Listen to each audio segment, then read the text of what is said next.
1, versículo 37, apenas a primeira parte, em nome de Jesus.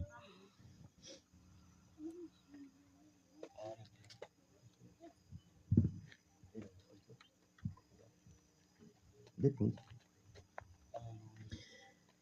Meus irmãos, eu quero extrair com vocês apenas essa primeira parte, porque eu quero dar um tema. A mensagem é: porque para Deus não haverá impossível. Amém? Aquele que puder ficar em pé, que puder fazer essa leitura, assim faça por 3 vezes, para a glória de Deus. É motivo de glorificarmos a Deus e exaltar por motivo da sua grande misericórdia. Se não fosse pela mesma, nenhum de nós seríamos capazes de estarmos aqui. O motivo pelo qual estamos aqui é porque o Senhor tem visto graça em nossas vidas e nos concedeu estarmos aqui. As Escrituras diz que não há um justo sequer embaixo dos céus. Nós estamos aqui porque precisamos da misericórdia de Deus em nome de Jesus. Meus queridos, esse texto é muito conhecido da igreja, do qual Lucas trata acerca do nascimento de João, e nós não vamos tratar sobre esse assunto. Nós vamos apenas extrair esse texto para dar esse nome a esta mensagem. Louvo a Deus por tudo quanto o Senhor tem feito na nossa vida, na minha vida, porque Ele é bom e a misericórdia dele dura para todo sempre. Se você está feliz com Deus, alegre-se, porque grandes coisas Ele tem feito em nossas vidas, até mesmo as coisas invisíveis. Porque para Deus não há impossível. Meus irmãos, as coisas de Deus são muito interessantes e muitas das vezes a gente não consegue entendê-las, porque o nosso pensamento, o nosso raciocínio está muito abaixo do raciocínio de Deus. Para começar a iniciar esta mensagem, porque para Deus não há impossível, é interessante a gente voltar um pouquinho lá no Antigo Testamento. Por que sempre eu falo antigo? Eu vejo muitas pessoas falando velho. Se você olhar no dicionário, a palavra velho e antigo, há uma grande diferença, diz Anira. Velho é tudo aquilo que não dá nem para aproveitar. E o Antigo Testamento, ele é uma conjuntura, ele é o cumprimento, ele faz parte da palavra de Deus.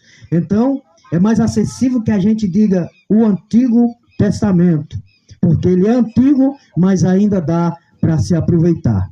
Amém? E uma das coisas muito interessantes que a gente vê é os impossíveis de Deus. Ora, se nós aproveitássemos esse momento aqui para oportunar cada um de nós para testemunhar algum impossível que Deus fez na vida de cada um de nós, acredite que nós iríamos passar a noite todinha e não iríamos dar cabo de tanta coisa linda que nós teríamos para falar que Deus fez na nossa vida. Um dos principais impossíveis que Deus fez foi nós estarmos aqui nessa noite. Você sabia que é um grande impossível nós estarmos aqui, que só Deus pode realizar na vida de cada um? Mas quando a gente olha as Escrituras, a gente vai entendendo, irmãos, que as Escrituras, ela vai muito mais além do que a gente pensamos, do que a gente analisamos e do que a gente estudamos. As Escrituras, ela é regida por algumas coisas que nós precisamos exercitar. Exemplo, a fé. Para você entender que para Deus não há impossível, eu quero voltar para Sadraque, Mesaque e Abednego. Esses 3 homens cuja sua fé foi tão superior à prova que eles estavam passando, que eles não conseguiram negar o nome do Deus que ele servia. Imagine aí, você no reino, e de repente este reino estabelece um decreto.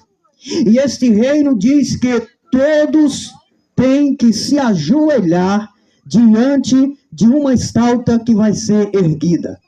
Caso contrário, você não assim o faça, você vai ser lançado em uma fornalha de fogo ardente. E quando eu olho, Deusanira, para esses episódios verídicos das Escrituras, e analisando o contexto cristão que nós estamos vivendo nos dias atuais, e eu me englobo nisso também, eu chego à conclusão que nós estamos vivenciando a geração mais fraca de todos os tempos. Será se esta geração, ela aguentaria, ela suportaria a grande tribulação que viesse anteceder Jesus Cristo? Ora, de tanto analisar os fatos, e essa geração que nós estamos vivendo, muitos não entendem quando eu digo isso, mas eu creio, é uma questão particular, de que esta igreja, ela não vai ter o privilégio de ser arrebatada antes da grande tribulação. E aí você fala, mas tem muitos textos que comprovam que Jesus vem antes da tribulação. Mas vamos para os fatos reais. Será se esta geração iníqua, incrédula, fraca, ela tem o prazer de ser levada antes da grande tribulação? Uma geração fraca, uma geração covarde, uma geração corrupta, que não se debruxa de toda a alma, corpo e espírito para adorar o Deus que nós servimos e conhecemos, que é capaz de voltarmos para trás com a primeira prova que a gente passa na vida. Aonde está os verdadeiros adoradores que adorarão a Ele em espírito e em verdade? Aí a gente vê Sadraque, Mesaque e Abednego sendo obrigados a se prostrar diante de uma estátua cujo rei queria ser adorado. E aqueles 3 homens, seu Antônio, eles olham para dentro de si e eles dizem, nós temos a convicção que se nós morrermos por amor de este Deus, nós vamos morrer somente o nosso corpo físico, mas a nossa alma, ela estará diante desse Deus que nós conhecemos. Será se nós suportaríamos as provações que esses homens sofreram? Será se o cristianismo é light, é diet, é uma coisa que é bem aceitável, é uma coisa que hoje está na moda e é um sucesso ser crente? Será? Será se nós não estamos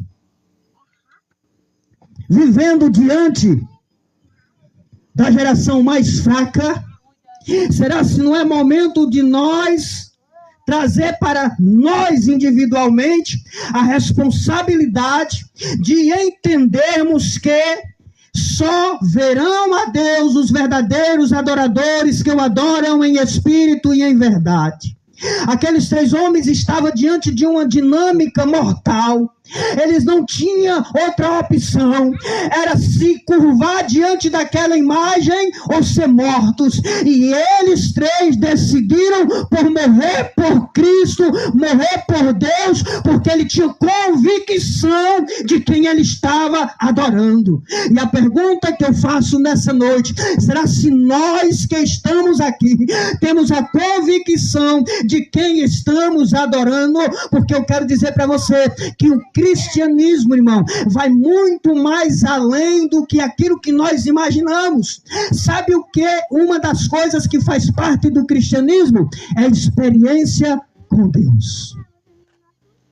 A pergunta que eu faço para quem está vendo ao vivo e para quem está aqui: quais têm sido as nossas experiências com Deus? Quais têm sido os sacrifícios que nós temos feito para Deus? Porque, queridos irmãos, participar dos cultos, estar em reunião, isso é muito light, é muito diet. Mas será se Deus não requer muito mais de nós? Será porque estamos vivendo uma geração fraca que não consegue suportar nem sequer um pouquinho de uma luta? E a gente acompanha nas redes sociais, até mesmo nos jornais seculares, os maiores escândalos, homens de Deus sendo presos, as vidas sendo destruídas, as coisas que interferem na família aumentando. E aí eu pergunto para você, se nesse dia que se chama hoje, fosse baixado um decreto mundial, e esse decreto dissesse, ou você adora a besta, ou você vai ser morto, fuzilado. Se você adorar a besta, você vai usufruir de todos os benefícios que vão ser dados na sua mão. Porém, se você não quiser, você vai ser morto. Será se nós seríamos capazes de dar as nossas vidas por amor desse Deus que nós servimos? Outra coisa que eu aprendo olhando essa história desses 3 homens, e isso eu fiquei revoltado por alguns dias, e vendo essa mensagem uns dias atrás, uns 15 dias, um mês, eu consegui folgar um pouco a minha mente, eu consegui ficar melhor dos meus pensamentos que me apunhalavam, porque eu fazia a seguinte pergunta, Ruth: como é que acontece algo conosco e esse Deus não é capaz de livrar? Mas quando eu vi esse texto, eu entendi agora. Porque tem 2 formas de Deus agir. Muitas das vezes, ele age de forma que a gente não entende. E a forma que ele agiu com Sadraque, Mesaque e Abidnego, ela me ajudou a entender os projetos de Deus. Sabe qual foi? Às vezes você está passando por um processo muito difícil psicologicamente, mental, alguma coisa está acontecendo e muitas das vezes a gente pergunta por que Deus está permitindo? Por que Deus está permitindo que eu sofra um acidente? Por que Deus permite que eu esteja doente? Por que Deus permite que aconteça isso? Por que Deus permite aquilo? Porque nós temos muitos porquês diante de Deus. Muitas das vezes a gente não manifesta para as pessoas ouvirem, mas nos nossos íntimos, nas orações, todos nós que estamos aqui, a gente tem os porquês diante de Deus. Porque isso, porque aquilo, porque assado, temos os nossos porquês diante de Deus. Agora, sabe o que é que eu acho interessante? Isso me confortou e vai confortar você. É que nós estamos diante de 3 homens, mas 3 homens mesmo, que seriam capazes de abalar essa geração. Tá não, né? Sadraque, Mesaque e Abidnego. A gente olhando pela lógica humana, a gente vai dizer, mas como é que Deus permite, Eliabe, Sadraque, Mesaque e Abidnego ser lançado dentro de uma cova? Uns homens que depositaram a fé, a confiança no Deus que ele serve e permite que eles sejam lançados. Se a gente olhasse a história pela metade, a gente rasgava a Bíblia e nunca mais servia esse Deus. Mas quando a história vai se desenrolando, a gente vai entendendo que o nosso Deus trabalha de 2 formas. E qual é? Ele pode permitir que a gente vá para a fornalha, mas ele pode fazer uma coisa muito interessante. Olha os 2 tipos de livramento de Deus na vida desses homens que servem para nós. Olha só, Deus pode não livrar você da fornalha. E aí esse dá, na língua portuguesa, dá uma diferença muito grande. Deus pode não livrar você da fornalha, de ser lançado na fornalha, mas ele pode livrar na fornalha. Olha a diferença. Deus não livrou aqueles homens de irem para a fornalha. E se nós estivéssemos lá com a nossa incredulidade, porque eu vou dizer para você, eu me declaro incrédulo. A igreja atual é incrédula. E o nosso dia a dia comprova isso. Porque se nós tivéssemos dimensão do tamanho do Deus que nós servimos, nós fazeríamos muito mais coisas. Nós realizávamos milagres, prodígios, maravilhas. A gente chegava numa comunidade dessa aqui e revolucionava. A gente chegava numa cidade como a gente chega e revolucionava. Mas por que que não acontece?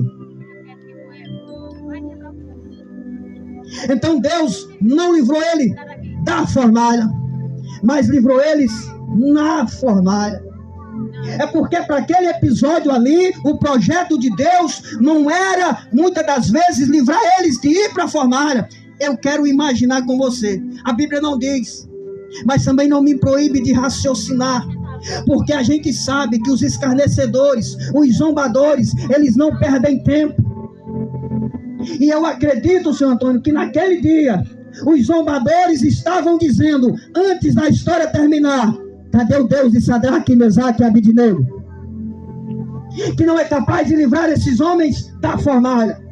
E da forma que a história ia se desenrolando, Deus já estava tudo escrito. Agora eu quero ver depois da história.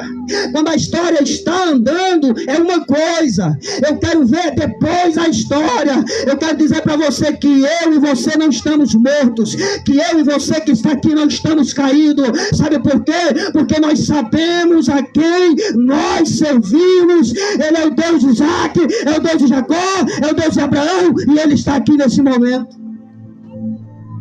Então Deus pode não livrar da fornalha, pode não livrar da prova, pode não livrar da enfermidade. Você quer uma prova viva? Seu Antônio está aqui sentado. As crentaiadas tudo orava, que eu digo num sentido carinhoso. Todo mundo buscando a Deus, mas ninguém está livre, isento de ter uma enfermidade. Ele não foi livre, ele não teve o livramento de enfrentar a enfermidade. Mas Deus livrou ele na enfermidade. E se você perguntar para ele, eu acredito que algum testemunho de Deus na vida dele, ele tem. Na enfermidade. Então, muitas das vezes, Deus não livra nós da prova, mas é na prova que muitas das vezes a gente perde a paciência, a gente quer chutar o balde, a gente quer quebrar o pau da barraca, mas às vezes Deus quer fazer alguma coisa nas nossas vidas, é na experiência. Uma certa vez, eu propus no meu coração de a gente orarmos por 40 dias na cidade onde nós estávamos. Das 3 da manhã às 5 da manhã. Quando estava chegando no 5º dia, numa quinzena, 15 dias, algumas coisas foi se desenrolando, algumas coisas que estavam travadas, destravando, e eu sem entender. E uma certa vez, e eu quero dizer para você, irmão, que o cristianismo não se resolve, não se resume só Bíblia debaixo, não estou dizendo isso com nós, eu estou dizendo em questão de experiência, tá bom? Que a Bíblia, o cristianismo não se resolve somente nisso que nós fazemos, nós, ela se resume muito mais.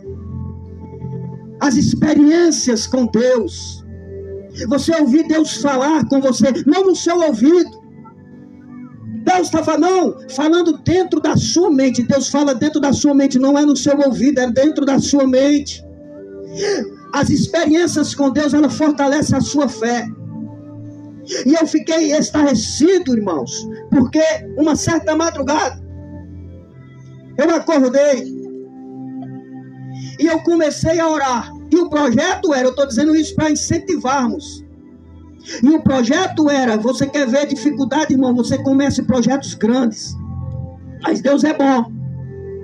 E ali, o projeto, e com toda a igreja, individualmente, na sua casa. Mas a gente botava o povo. E antes de dar início aqui, para mim não esquecer, um irmão que mora lá, que estava congregando com outro pastor, o pastor estava passando uma dificuldade muito grande ali, entre o pessoal, o irmão lá do sítio. E de repente o pastor disse: rapaz, eu não sei o que fazer, agora como é que a gente vai resolver? Agora é isso, Ruth. isso satisfaz, a gente entende que o que você fez foi muito importante. Às vezes o que nós fazemos, Léo, não é muito visto pelos homens porque não é coisas grandes. Mas as mínimas coisas, quando você ouve que foi por causa de você, você sente uma alegria e diz, realmente eu fiz alguma coisa. E aquele irmão na reunião, ele se levantava e diz, por que nós não faz igual o meu pastor, que eu congreguei com ele? Uma certa vez ele estava nessa mesma dificuldade e ele levantou uma campanha e foi com ele que aprendemos a orar. Nós nem sabíamos orar e nem jejuar, creio que de muito tempo. E você viu, pastor, Deus revolucionou, foi algo extraordinário. O pastor levantou da reunião e disse, pois vamos fazer, eu creio. E aí uma certa vez, acordando nesse projeto, comecei orando, quando foi umas 4h40 mais ou menos, aí dormi.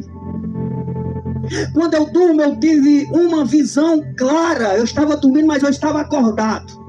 Eu me encontrava como se fosse um ambiente de hospital, aqueles corredores, aquelas portas, e de repente quando eu ia andando bem devagar, algo passava bem rápido por mim, e algo me dizia, segue. Oh glória, que coisa linda, irmão. E eu, sem entender, eu começava a seguir. E tinha um corredor enorme, à minha esquerda tinha uma portazinha, e a pessoa virava à esquerda, e algo dizia que eu tinha que virar à esquerda. Quando eu virava, que olhava assim, uma grande escada. Mas era grande a escada. E eu olhava e dizia, mas ali é tão melhor, não tem escada, tão reto, por que essa pessoa subiu aí? Mas se é para ir, eu vou. E eu começava andando. Na medida que eu ia começando andando, os corrimãos, a coisa mais linda, como se fosse um prata, um ouro. Aí ia estreitando, ficando apertado, e eu começando a sentir aquela fobia. Aí eu olhava para trás da metade da escada e dizia, eu acho que eu vou voltar. Não tem condição. Quando eu olhava, a bicha estava, aí é que estava grande a escada. E bem apertadinha, a portinha bem miudinha. De repente a voz, no sonho, falava na minha mente aquele versículo lá e dizia, sabe por que é apertado e difícil chegar lá em cima? Porque ainda é estreito o caminho e a porta é apertada. E na metade daquela escada eu acordei, preocupado, até os dias de hoje. Isso revolucionou a minha vida. Eu posso errar, posso ser o que eu quiser ser, mas aquele sonho revolucionou a minha vida. Porque naquele dia eu entendi, por mais que eu queira viver o que eu quiser viver, mas a Bíblia, a palavra de Deus, ela não mudou. Ela ainda é estreita e apertada. Mas cabe a nós termos a convicção do Deus que nós servimos. Nós podemos fazer o que quisermos, mas não podemos deixar as coisas tomar o lugar de Deus. E eu vou dizer para você que não é estar na igreja, é ser a igreja. Não é estar na igreja presbiteriana, batista, Tempo Central, Montese, congregação cristã. Não é estar na igreja, é ser a igreja, a noiva do Cordeiro, lavada, remida pelo sangue de Jesus Cristo. E quando a gente analisa essa geração que estamos vivendo, uma geração light, nós somos uma geração fracassadas, que não temos pulso na mão, de dizer eu vou consagrar a vida, e a adversidade não vai atrapalhar. Mas eu vou viver uma vida de oração, e as coisas do mundo não vão atrapalhar. Nós não temos esse pulso firme. Eu não tenho esse pulso firme. Porque o diabo olha de lá e diz, está orando muito, está consagrando muito. Aí só precisa ele mandar uma peteca de lá. Só basta nós estamos na consagração, olhar para Léo, aí Léo olhar para não da paz do Senhor, a gente já deixa todo o projeto de oração, a gente já deixa toda a magnitude de Deus. Sabe por quê? Porque o projeto do cristão é estar sobre a rocha. A rocha não é nenhuma denominação, não é o nosso projeto, não é nada além das coisas do mundo. A rocha é Jesus. E quando você está na rocha, irmão, é diferente. Agora eu vou fazer uma pergunta aqui para todos nós. Que evangelho é esse que nós estamos vivendo, irmão? Me perdoe se mudar um pouquinho aqui, irmão, porque eu vou deixando fluir. Que evangelho é esse, irmão, que não consegue me mudar? Tem coisa, irmão, que eu não consigo, Ruth. Mas é o evangelho que está vencido, está caduco. Será que não precisa um pouquinho dos nossos esforços para a gente mudar? Será? Conta-se a história de um grande pregador, Gil. Um certo homem chegou numa vila há muito tempo que ele não andava nela. Porque quando ele saiu de lá, era bares, prostituição, era a maior bagaceira. E depois de muito tempo, Léo, quando ele chegou lá, ele viu a diferença. Agora, anda comigo nessa história para você ver. Eu quero que você saia daqui fortalecido. Quando esse homem chegou lá, meu querido, olha só que lindo. Aquele homem, quando pisou naquela vila, que há muito tempo ele não andava lá, ele sentiu a diferença e disse: aqui está diferente. O que aconteceu? Cadê os bares que tinham aqui? Cadê os prostíbulos que tinham aqui? E ele saiu fazendo essa indagação, Rodrigo. As pessoas olhavam para ele e diziam: é porque aqui andou um homem de Deus. E quando eu vejo esse testemunho na internet, eu me envergonho. Quando eu vejo esse testemunho, eu me envergonho de conseguir chegar em um ambiente, em uma vila, em um lugar, aonde quer que seja, em uma família, e não poder mudar. Porque se você estiver firmado na rocha, firme, olhando para Jesus, a boca de fumo fecha, o botequim fecha, a prostituta se converte. Sabe por quê? Porque você andando com a boca fechada, sem falar nada, mas as pessoas olham e dizem: ali vai um homem de Deus, ali vai uma mulher de Deus, ali vai um profeta, ali vai um vaso. Nós precisamos mudar a partir de mim. Ou nós mudamos, ou nós vamos viver essa mermice do evangelho de bancada.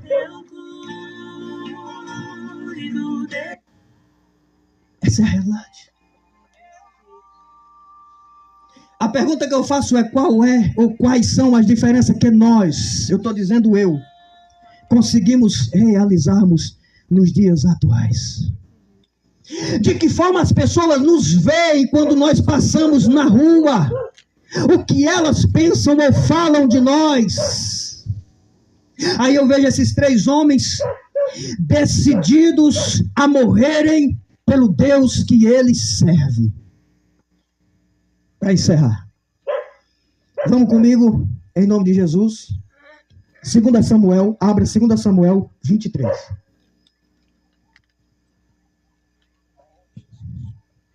Segunda Samuel 23, a partir do 8, olha só. São esses os nomes dos valentes de Davi: Josebe Basibete, filho de Taquinoine, o principal de 3. Este bradou a sua lança contra 800 e os feriu de uma vez. Imagina comigo, irmão. Davi, ele tinha aproximadamente 30 homens de confiança. E entre esses 30 homens valentes, destacaram-se 3. E entre esses 3, um lutou contra 800 homens, Chile. Você sabe o que é 800 homens, Isabela? Homens de guerra, homens preparados. E um único homem venceu todos esses 800 de uma vez só com a sua lança. Sabe o que é isso? É o tema da mensagem. Porque para Deus, diga comigo, porque para Deus não há impossível, ou não haverá impossível. Com uma lança, este homem feriu 800 soldados. Agora olhe para frente aí a bagaceira. Depois dele, Eleazar, filho de Dodô, filho de Aoi, entre os 3 valentes, estavam com Davi quando desafiaram os filisteus, ali reunidos para a peleja, quando já havia retirado os filhos de Israel. Olha só, os filhos de Israel se retiraram. E ele não foi segundo os filhos de Israel. Quando os filhos de Israel se retiraram, olha o que aconteceu. Ele se levantou e feriu os filisteus até lhe cansar a mão e ficar pegada a espada naquele dia. Você imagina comigo? Você está numa guerra. E aí, de repente, quando o exército contrário chega, aqueles que estão com você vão embora e você fica sozinho. Sabe o que ele fez, Elzaneira? Ele bateu de mão a espada. E o que está registrado aqui é que ele conseguiu vencer o exército inimigo. Mas ele lutou tanto, que a sua mão deu cãibras. E a espada não conseguia sair, nem mesmo ele puxando, de tanto ele lutar. E a gente não aguenta, irmão. A gente não aguenta. Aqui e acolá, a gente até quem foge é a gente. E ele lutou sozinho, que a sua espada colou na sua mão e ele não conseguia soltar a sua espada. Porque ele tem um projeto diante de Deus. Porque, agindo o Senhor, quem impedirá? E a pergunta que eu faço é quem? E quantos Deus irá usar nessa geração presente? Naquele dia, o Senhor, ele levantou para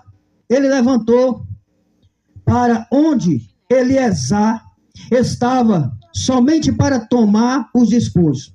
Depois dele, Samar, filho de Agé, o Ararita, quando os filisteus se ajuntaram em Lei, onde havia um pedaço de terra cheio de lentilha, e o povo fugia de diante dos filisteus. De novo, irmão, tinha um pedaço de terra e Samar estava lá.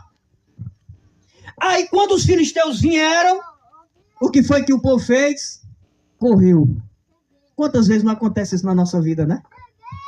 Porque uma coisa que está escasso, Ruth, hoje em dia é amizade verdadeira. É homens compromissados com amizade. É homem que diga, onde tu for eu vou. Onde tu estiver, eu vou contigo. Nós estamos vivendo uma escassez de sinceridade, de veracidade da palavra de Deus nos dias atuais. Mas ele não, quando todos fugiram, ele ficou no meio da plantação de lentilha e disse, pode fugir todo mundo, mas eu não fujo. E diz o texto, Sabrina, que ele sozinho lutou e derrotou aquele exército. Agora, se isso fosse pouco, vamos prosseguir agora para encerrar agora, sem mais delonga. Veja só. Pôs-se Samar no meio daquela terra e o defendeu e feriu os filisteus. E o Senhor efetuou grande livramento. Também 3 dos 30 cabeças desceram e no tempo da cega foram ter com Davi a caverna de Adulão. E uma tropa de filisteu se acamparam no vale de Refaim. Esse vale de Refaim, irmão, era terrível. Poucos tinham coragem de descer lá. Poucos tinham coragem. Davi estava na fortaleza e a guarnição dos filisteus em Belém. Aí veja bem para terminar. Davi está na caverna de Adulão. E aí, os inimigos estão lá em Belém. Aí o que acontece? Os homens de confiança de Davi foram lá, Antonieta, ver Davi. Porque uma das coisas principais que esses homens era leal. Coisa que nós não podemos mais contemplar, muitas das vezes, no nosso meio. A lealdade. Sem troca de nada. E quando esses homens chegam, Ruth, Davi está lá, na caverna, e Davi pronuncia as seguintes frases. Oh, quem me dera beber da água de Belém. Davi não pediu para eles. Davi apenas estava abrindo um desejo, falando sobre um desejo que ele tinha. Ele disse, oh, que desejo de beber das águas de Belém. Oh, como se eu pudesse beber daquelas águas. Aqui a história diz que aqueles homens, quando ouviram, eles saíram, irmãos. Isso é muito lindo. Isso aí as lágrimas correm. Entra comigo na história. Vive a história agora. E imagina, o rei diz, oh, que vontade de beber daquelas águas de Belém. Aí aqueles amigos dele, sincero, verdadeiro, quando escutam ele falar isso, eles não contam história. Sabe o que eles fazem? Diz a Bíblia que eles rompem o acampamento dos filisteus para buscar água para Davi. E eu poderia acabar essa mensagem. O tema dela é porque para Deus não há impossível, não haverá impossível. Fazendo a seguinte pergunta para mim. E a pergunta que eu faria é, será se eu sou capaz de colocar em prova a minha vida, a minha liberdade, pela palavra, por Deus? Será se eu seria capaz de sacrificar o mais precioso que eu venha ter na minha vida para agradar a Deus, como aqueles homens fizeram? Eles só ouviram o rei pronunciar que queria beber água de Jerusalém. De repente aqueles homens saem rompendo o exército, o acampamento dos filisteus, e eles chegam, vão lá, pega a água, chega com a água, entrega sobre as mãos de Davi. Davi conscientemente olha para aquela água e diante de Deus ele entrega ela e derrama. Não por ignorância, mas a Bíblia diz que ele derrama e diz, ó Deus, eu não sou digno de beber desta água, porque esta água tem cheiro de sangue. Davi entendeu que aqueles homens deram as suas vidas para fazer o desejo do rei valer. A pergunta que eu faço para terminar essa mensagem para mim e para quem está ouvindo, será se nós somos capazes de dar a nossa vida para pegar a água, para agradar o nosso Rei dos Reis, Senhor dos Senhores? Quando eu olho para isso, eu começo a parar, porque eu começo a entender que eu não estou fazendo nada.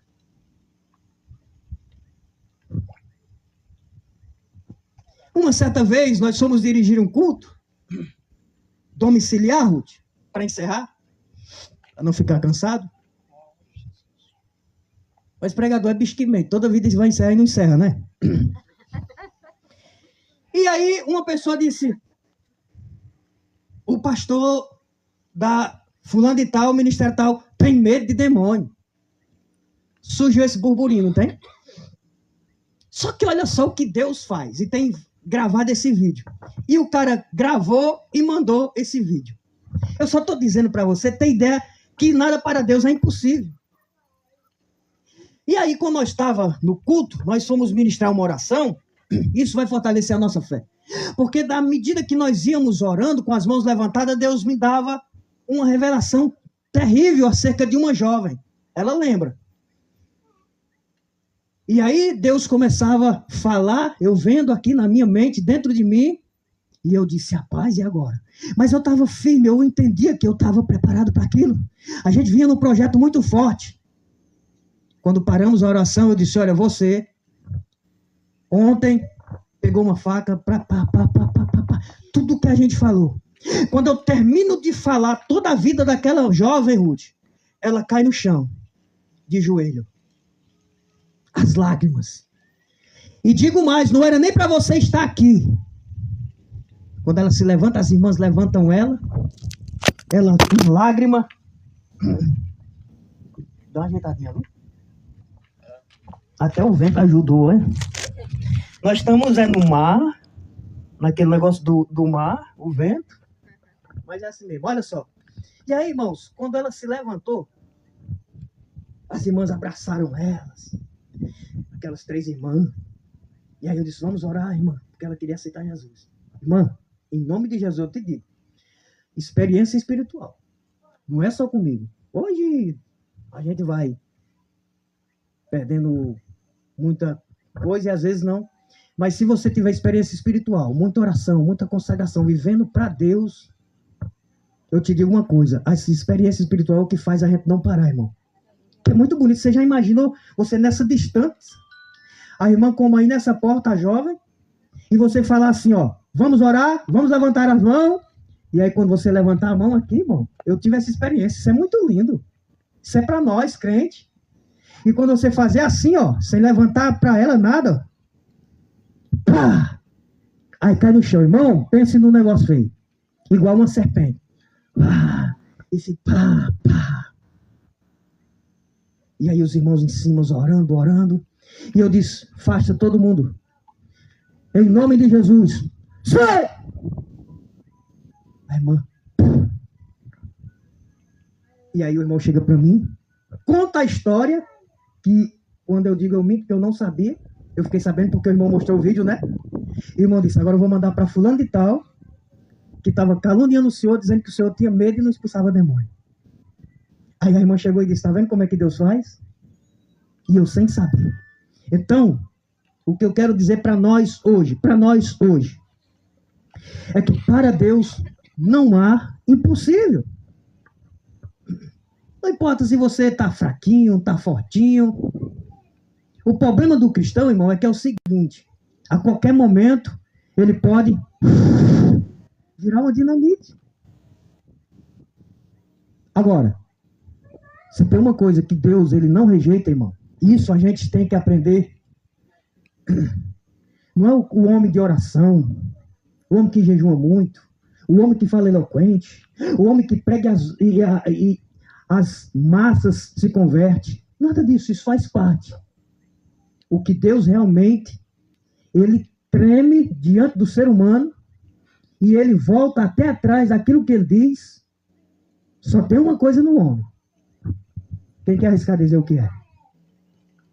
Só tem uma coisa. Você pode orar, jejuar, pregar, orar e as pessoas ser curadas, expulsar demônio. Mas isso para Deus é bom, é bonito. Você está sendo instrumento para ele. Mas só tem uma coisa que Deus não suporta, não aguenta no homem. Fique de pé em nome de Jesus. Sabe o que é?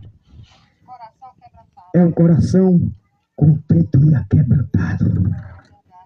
Aleluia. Se você tiver um coração contrito e aquebrantado, o irmão te surrou, o irmão fez o que fez, mas você perdoou. Você está com ele. Porque não é obrigado, irmão, a gente está colado, não. A gente perdoa e deixa para lá. Não é obrigado a estar carne e unha, não. Pronto, deixa para lá. Mas tem que ter perdão. É o coração aquebrantado. Deus não suporta o coração aquebrantado. Você pode ser o que você for. Você pode até buscar água no poço para Davi beber, arriscando a sua vida. Você pode até entrar na fornalha, mas se não tiver um coração contrito e aquebrantado diante de Deus, você não está fazendo certo. Eu me lembro de um irmão, para encerrar, e aí ele vai orar para terminar. Isso é coisa de quem prega. E o irmão chegou para mim e disse, na época eu estava pastoreando, pastor, se eu contar uma história para o senhor, mas o que é que eu faço? Eu disse, o que eu? Rapaz, que eu casei com uma determinada pessoa, com fulana e tal, e aí eu não sei o que fazer, porque eu já decorei o Salmo 91, toda noite orando e ela endemoniada. E os dois crentes. Ele disse, rapaz, eu disse, tá difícil dar essa resposta. Qual era a resposta que você dava numa situação dessa aí, você pastoreando? Que você está pastoreando aqui no sítio? Acabou, chega e diz, pastor Léo, rapaz, eu não sei o que fazer não, rapaz. Eu decorei o Salmo 91 todinho, porque toda noite eu tenho que fazer a campanha no Salmo 91, porque a mulher é endemoniada. Aí, irmão, alguma coisa deve estar errada no negócio desse aí, né? Alguma coisa está errada. Então, uma reflexão que eu deixo para nós aqui hoje é que não há nada impossível para Deus. Só precisamos somente crer. Não importa se você está forte, está fraco, não consegue mais orar, não consegue jejuar, fica tranquilo. O que vale é a tua sinceridade, irmão, o teu coração contrito. Amém? Agradeço a oportunidade em nome de Jesus. Vamos? Senhor nosso Deus, nosso Pai, te damos graças por tudo quanto o Senhor tem realizado em nossas vidas. Eu quero te apresentar futuras pessoas que vão ver essa gravação. E eu quero que elas sejam impactadas por esta mensagem, por esta palavra. Eu quero que nós compreenda, a nossa alma compreenda, porque as Escrituras dizem que há uma luta, é a carne contra o espírito contra a carne. Tem momentos, Senhor, que a carne, ela sufoca o espírito mesmo. Tem momentos que a gente entende que está difícil. Mas eu quero profetizar sobre as nossas vidas hoje. Porque para Deus não há impossível. Agindo o Senhor, quem impedirá? A mão do Senhor não está encolhida para que não possa abençoar, e os seus ouvidos não estão agravados para que não possa ouvir. Eu quero dizer que Deus, muitas das vezes, Ele não nos livra de algumas coisas que nós já passamos, e às vezes acabamos murmurando porque Deus permitiu tal coisa em nossas vidas. Mas quando eu vi essa mensagem, alegrou meu coração, porque o Espírito de Deus abriu meu entendimento. E agora eu sei que Deus às vezes não livra nós de entrar na fornalha. Mas saiba que se nós entrar na fornalha, Ele vai nos livrar na fornalha em nome de Jesus. Glória a Deus. Que o amor de Deus, a graça, a consolação do Espírito Santo de Deus repousa, não só hoje, mas para todo o século do século, em nome de Jesus. Amém. Que Deus em Cristo nos abençoe, em nome de Jesus.